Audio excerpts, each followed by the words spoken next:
So I'm actually part of a film networking group, and I also listen to film podcasts, and I always hear these stories about, I ran into film, I watched a movie, my dad had a camera, and I grew up just making films with friends, and that's just not my story. I was asked a few questions at the film networking group. How do I get into film?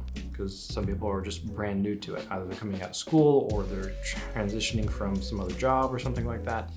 So how do you get into filmmaking? Well, that's not quite an easy question to answer, but also kind of is. So I always tell people that whatever you do out in the real world, you can do in filmmaking. If you're an accountant, we need accountants.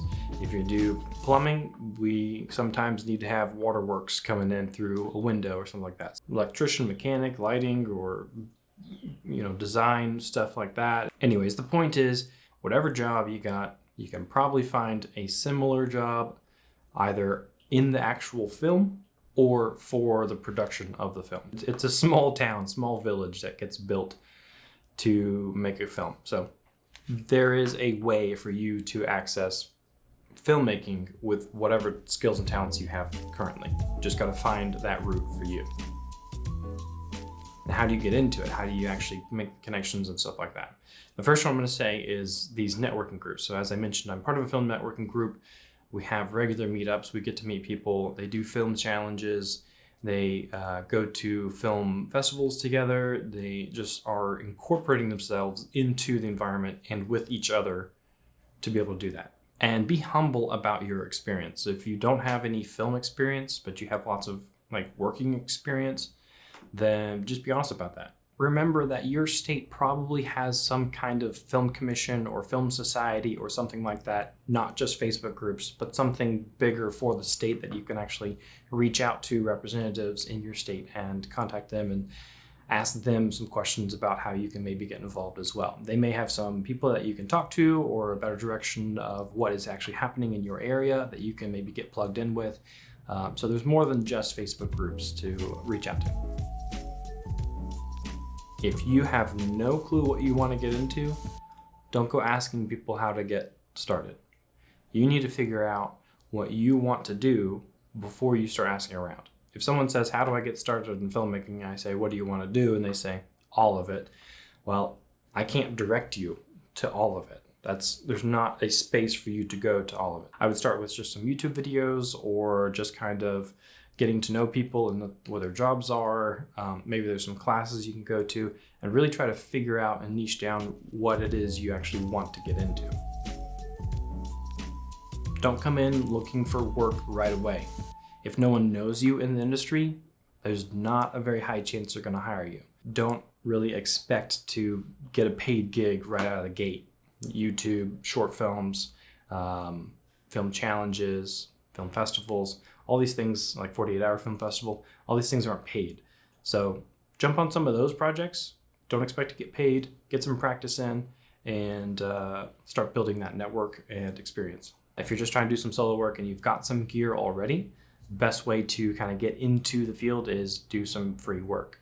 I say that lightly, but you've got to build some kind of reputation, some kind of reel. You've got to get some experience behind it and knowing how to negotiate prices and what kind of edits people like and what businesses are actually looking for. So find businesses that maybe are nonprofit that you could maybe donate some video to, or something that you just really want to get into. Like if you really like travel and adventure, try to do businesses along those paths, and you can kind of start your reel in that direction. Or if you like sports, you can start doing some sports videos. You can do videos for free later after you are getting paid, but make sure they are videos that you are offering for free, not that they are asking for free. Also, do not start investing a bunch of money into this thing that you haven't done yet.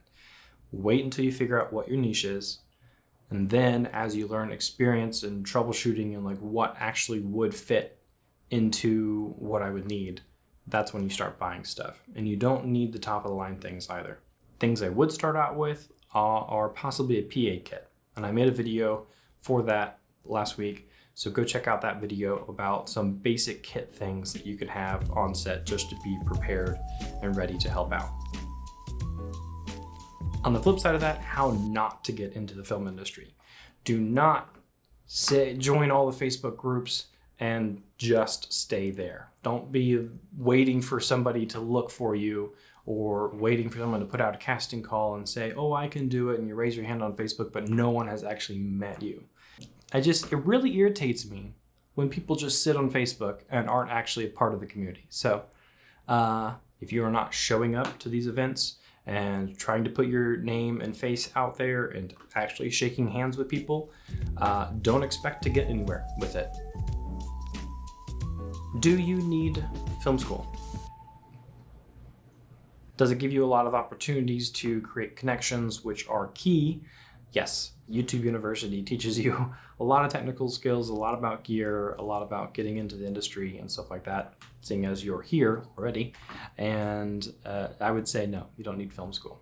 However, it does give you opportunities to put hands on gear that you may not otherwise have access to, or teach you what kind of route you want to go down, as I was referring to earlier.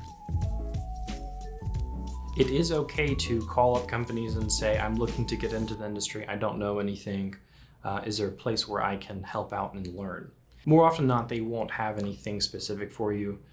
There's not many job opportunities where they can bring on somebody that doesn't know anything.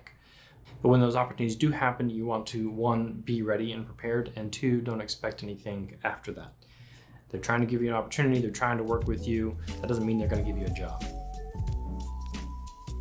And the last tip I have for you is communication. So just like being in a group and meeting people and all those things, if you are communicating well while you are on set, then you have a good opportunity to be called back for some future work. That doesn't mean you'll be called back next month. They just will remember you and say you did good on this production. It could be another year before you get on something else with them. On that note, you want to have good communication with them in between and say, hey, just reminding you that I'm available for any work. They typically don't mind that kind of email. They've got so much going on that they're not thinking of you all the time. So if you send an email every 3 months, say that, hey, I'm still available, still around, still looking to work, that just puts a little reminder back in their head. It does not bother them, at least I can speak for myself. It does not bother me because I can't remember you all the time. So if you pop up in my email and be like, oh, actually I do have something coming up that you could be a part of. So good communication and keep it consistent enough that you're not just falling to the wayside. Don't think you can send one email and that be it.